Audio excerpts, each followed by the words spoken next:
Hey everyone, welcome back to another developer interview. For today's video, I'm speaking with Antibody, a core development team member for the open source arena FPS game Xonotic. Don't forget to let me know in the comments if you're enjoying these interviews, and thanks for watching.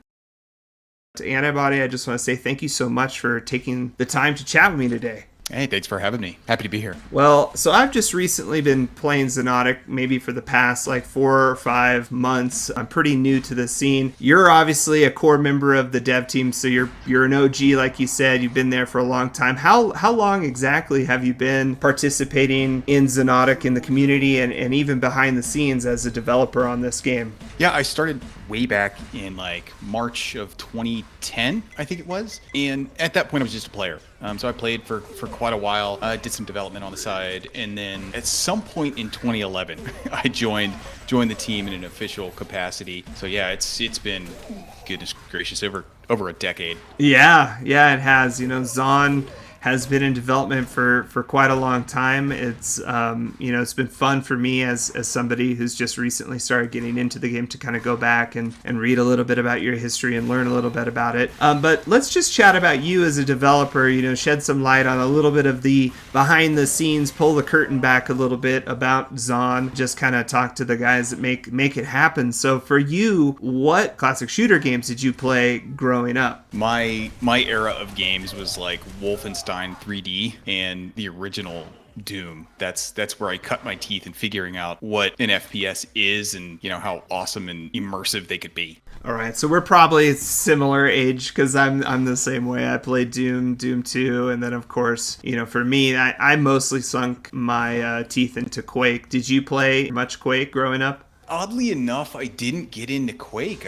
I stuck with the Doom, and I figured out how to get some level editors. I'm sure somewhere on GeoCities somewhere there's an old level that I've published for Doom or Doom 2 or something. I liked being able to load the .wad files with custom maps and stuff like that. So you can kind of see the little baby Antibody in there looking at hey, this is cool. I really like modifying things. I really like customization and stuff. Well, that seems to be kind of a common thread through a lot of people who start off as map makers, they start off as tinkerers, they just kind of play around, figure out ways to customize games. If you had to have a favorite game of all time, what would that be? Borderlands 2. I think was maybe 2012, 2015, something like that. I'd already been in Xonotic at the time, and but to see the ability to remix a character and how that impacts your ability to get more out of the same areas of the map. The replayability is insane with that game. Yeah. And so I think I've sunk probably 350, 400 hours. All right. Well, we've obviously already covered how long you've been working with the dev team for Xonotic, but before that, did you have any development experience? I know we talked about your mapping experience, but did you ever have any solo projects, or did you ever work with another team on any other projects? Not in the open source world. Well, if you don't mind just explaining, I know what open source is, but there might be a viewer out there that has no idea. If you don't mind explaining that quickly, what open source is, that'd be great.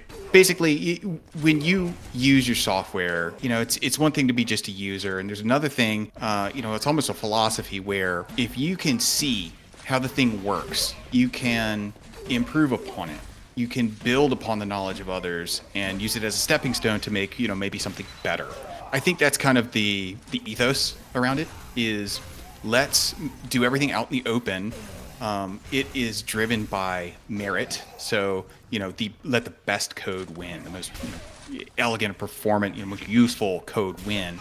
I don't like just being told, here's your thing and you have to use it this way. Open source is an enabler in that regard, and so that's kind of how I got so into it. Awesome. Well, and thank that's you. Probably a poor explanation of the overall open source initiative, but that's what it means to me. I think that's great. I get to use the best. I get to use there's incredible programmers in the world, and they put out incredible code. I can learn from them if it's open source, but if it's hidden behind some ginormous corporation, or some NDA or whatever it may be, then I can't learn from that, and that kind of sucks. So Xonotic is built off of the Dark Places engine. So is that the open source aspect of Xon, is the engine? everything Everything. about Zon is open source. So you got, your assets, your game code, the core engine. So the core engine's it's a part, it's a big part. But we strive to meet that open source ethos in everything we do. So it's gotten to the point where like a blog post will go up on our website. Well, guess what? That's the whole website's open source. So if anybody wants to write a blog post for us, that's just a pull request. That's like a merge request for us, right? So anything like that. Well, let's transition just a little bit back to you for a second. Just a little more of your background. If you don't mind me asking, what do you do for work outside of your online presence? Outside of my online presence, I do large-scale infrastructure automation for one of the big cloud providers. Okay, very cool. So you're definitely programmer, web background, and I know that's what we talked about previously before jumping into this interview is kind of your background and your what you do with the team with Zon. So has that been your primary function as part of the development team, is website? I know you did the statistics in the game, that whole system, correct? Right, I wrote Zonstat is in the underlying database for Zonstat, but I've been focused on the back end for the entirety of my professional career. So when we talk about web stuff, when we're in a professional context, it's like the back end API server that I'm working on. So the interesting story about Xonotic is it started off with, I just need a database to store this stuff. And I was like, well, hey, I know databases. I could do that, right? And we work with, it was DeVarent. He's still with the project. He's another core team member. Been around longer than I have. DeVarent says, like, okay, what would it take if I sent you this, these requests at the end of, every match, the game servers can opt in, if they choose, to send this payload to your database. And I said, well, that's great. I'll happily design the database. And you design the database, right? But how do we connect the two? So then it's like pulling the thread on a sweater, right? Like, okay, and now I need the RESTful API to like listen to those requests when the server send them. Okay, well, nobody else wants to do that. I guess I have to do that. Okay, now they're being sent and they're stored in this database. How are they going to see the light of day? You gotta make a front end. Anybody want to do the front end? Like crickets. Nobody steps up. A bunch of people were talking about it, like, oh yeah, I like front end development. It's great. But in the end, it was basically like crickets. And so, okay, now I gotta come out of my comfort zone and learn some of the front end stuff. HTML and CSS, what the hell? JavaScript, oh God, what is all this stuff? Right. But we made it work. It was a learning process, and here we are. Well, as I mentioned to you before we start chatting, doing the recording, is I used to work in the industry, the video game industry, and you learn to wear a lot of different hats. So it sounds like you've had to do the same here with Zon. While wearing those different hats, we talked a little bit about some of the stuff you've contributed to, but do you have your favorite or your most proud thing that you've created for this project? Yeah, I have kind of two. One is way back when we were on WordPress for our website, and as I told you, I was mainly like a back end database guy. But I really hated this WordPress site. First of all, it was slow, and second of all, it was just the nightmare to update. And so one of the things like I'm most proud of was like back in the early days, we just bit the bullet and converted that to a static website. And that was a huge effort, converting all the pages on the site onto this, static representation we're using. So I'm really proud of that one. That's one example. Nice. And then the other example was the initial stats code base was written in Python. And as we've been talking about, like I maybe did most of the database stuff, but I was learning the API server stuff and the front end stuff as we went along. And so you could imagine kind of what the code base looked like. It wasn't the best, and you learn these things, and you sit there and you look at the warts or the bumps on the log. Pandemic comes around, 2020, and I'm suddenly faced with a lot of time in the house. Yeah, it was long period of time. Sure.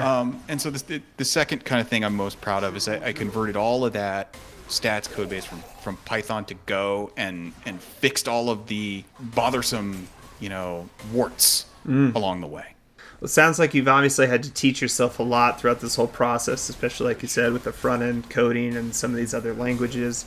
But in your background, especially from the database side of things, are you self-taught there as well, or did you go to school to learn this? I have a business degree. I mean, I started off in computer science.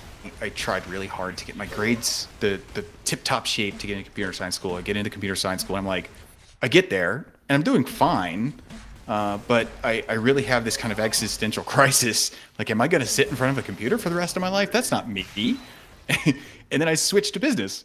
Here I am. I get out with the business degree and I go right into tech. I'm like, that was a stupid decision. I am now doing the hard computer science problems in my spare time that I absolutely hated when I was maybe 18, 19 years old. So yeah, I would say probably 70% self-taught, but the discipline and the work ethic and the curiosity, that's always been with me, and through school helps sharpen that. Well, what about in-game design decisions? I mean, you're a core team member. You said that, you guys all wear many hats. You work together very closely. Do you have any personal stamps in game of something that you've created or an idea you came up with, or have you mostly just been the back end guy, the coder guy, so to speak? So the way that we do it within the team, Xonotic, so the core team members and the extended team members, is if we want to make a significant change, one that we think is really impactful, noticeable to the community, we'll raise a vote for it. We all discuss on internal channels about that, and then once the vote's done, gets published outwards. So since the beginning, since we instituted that process, I've been very involved in each of those decisions. And it could come down to how do I want waypoints done in maps, and I know nothing about, and I'll abstain. But by and large, I usually have an opinion and I'm able to formulate a vote. So in that manner, I've been able to influence a lot of the direction. And obviously a lot of these votes pertain to what we want to do with stats. Where do we want to go? How do we want to show it? In the main menu, there's stats integration. So that whole integration was, strongly influenced, by me. Obviously, what I can provide, what's efficient, what's gonna work and look good and be maintainable, all that stuff. I find that really interesting that the game, in a traditional development studio, you have all these hierarchy of roles and everybody wears their hat and they do their job. I find it really interesting that you guys run the game through a vote system and almost through a committee. Would you call it a committee almost? Yeah. Significant changes require a supermajority to pass. So it's kind of like a little mini Congress. Yeah. Mm-hmm.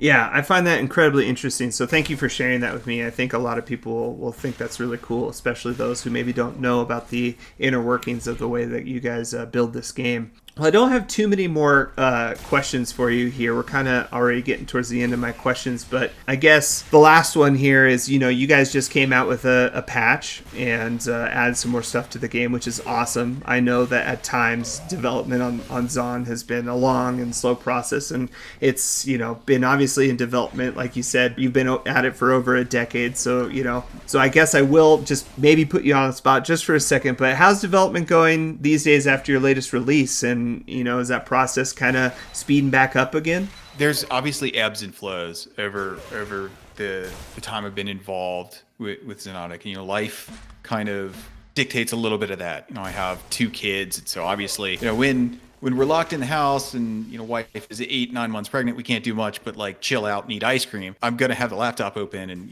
the activity's gonna be high. But I think we've had a good injection of talent and energy over the past year, 18 months or so. I see that increasing over time, and it's great to see. It's inspiring to see, and I love talking to people when they're new, when they're fresh, because they will often give you the most blunt answers or questions And we get old contributors that come back, or old players that come back. Like maybe they'll go to university and then come back to get new suggestions, new points of view. Is just incredible. Well, that's great to hear, and I'm one of those new people. I just recently found the community, a couple months ago, and jumped, both feet into it. I come from a Quake 3 background, and so Dark Places, Quake 3, Zon looks kind of Quake 3. There's a lot of Quake 3 maps, so I mean I'm right at home. I've been really loving it. So I Glad guess to hear it. Yeah, absolutely. Well, I guess that's really it. That was kind of the end of my questions. I don't know if there's any other little tidbits or anything you want to share. I'm not trying to put you on the spot. If you haven't prepared it, you happily can say no. But if there's anything you want to share, I'll give you the mic, and now's the time. I think now more so than ever, I'd like to ask the community to put the word out there. For a long time, we have relied on almost word of mouth, and obviously, I'm here. I'm here to kind of raise awareness, but in the past, I've been very involved with creating like player interviews and map overviews and stuff like that. I just want to tell the community, like, we can still do that. That stuff is still useful. I still want to watch that sort of stuff. I just don't have the time to do that stuff. Come and talk to us. We will try to find the best way to enable people to see your content if it's related to Xonotic and the community that we love. Well, that's great, Antibody. Again, thank you so much for chatting with me today for this interview. I really appreciate it. Thank you for taking the time. So everybody, I'm going to stop the interview there. So again, this was Antibody, a core member of the Xonotic team. Xonotic is an open source arena FPS. I would probably compare it to Quake 3 Arena just from my personal experiences. However, it plays very differently in a lot of ways as well. But you got to come play it yourself to find out. So that's at xonotic.org where you can check it out and download the free Arena FPS. Again, Antibody, thank you again for your time. And we will talk to you guys next time. Hey guys, thanks for checking out this interview with Antibody. Please feel free to like and share this video and subscribe to the channel if you haven't already. As always, I'm SaltyOctopus, and I'll see you next time.